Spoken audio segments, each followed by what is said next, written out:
there's so many principles that you can look at a Heisman level QB or a leader of a team and relate it to a leader of a company. For one, the fact that when you get to that level of being a leader of a team, you understand that it's not just about you. Your performance is not just about you, and it's not just about how you go about your daily tasks. It's the fact that you set the tone of everybody around you. You are that thermometer. So if you're operating at a high level, how you respond to adversity, right? When things are going bad, are you somebody that gets frustrated and shaken up and starts pointing the blame at everybody around you? Or are you somebody that rallies the troops and say, come on, God, like it's time to turn it up. It's time to go. Let's execute.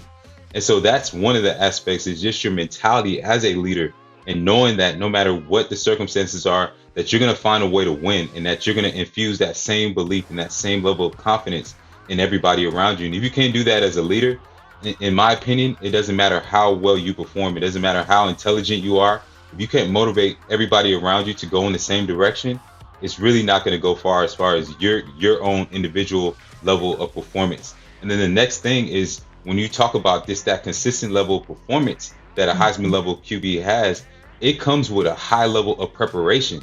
So long before those moments where you actually are in those places of when it's time to perform and being in front of your audience or in front of your clientele, if you're that leader, you have to know and study your opponent and know them like the back of your hand.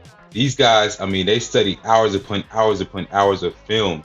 They know what their opponent's going to do even before the ball snaps. They're already anticipating what's going to happen before the call even comes in. Right. So that means they've studied their tendencies. They know the numbers. They know the weaknesses. They know the mentality of even the guys that they're playing against. As a leader, how aware are you when it comes to your audience, when it comes to your clients, right? When it comes to your industry, the trends, the things that are going to set you apart? Do you know your competitive edge?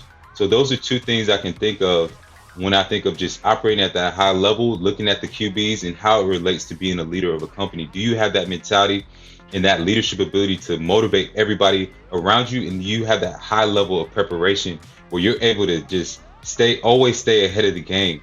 And that's one thing that I believe will truly help so many businesses, especially right now in this time of uncertainty. You have to stay ahead. You have to know the upcoming trends. You have to know your audience like never before, because things are changing at a rapid pace like we've never seen before as a result of technology and as a result of the pandemic and so many other things. So you have to be willing to adapt and be able to always remain a student of the game. Yeah. So part two, to kind of close us out, the last question I want to ask about this is, how do we be different, right? If we're on a team like Bama, we were talking about Bama earlier, and I'm completely stealing this from my husband because this conversation always comes up when it's the NFL playoff game, because like the Patriots win all the time and I get aggravated, right? I'm like, no, this is boring. The Patriots win all the time.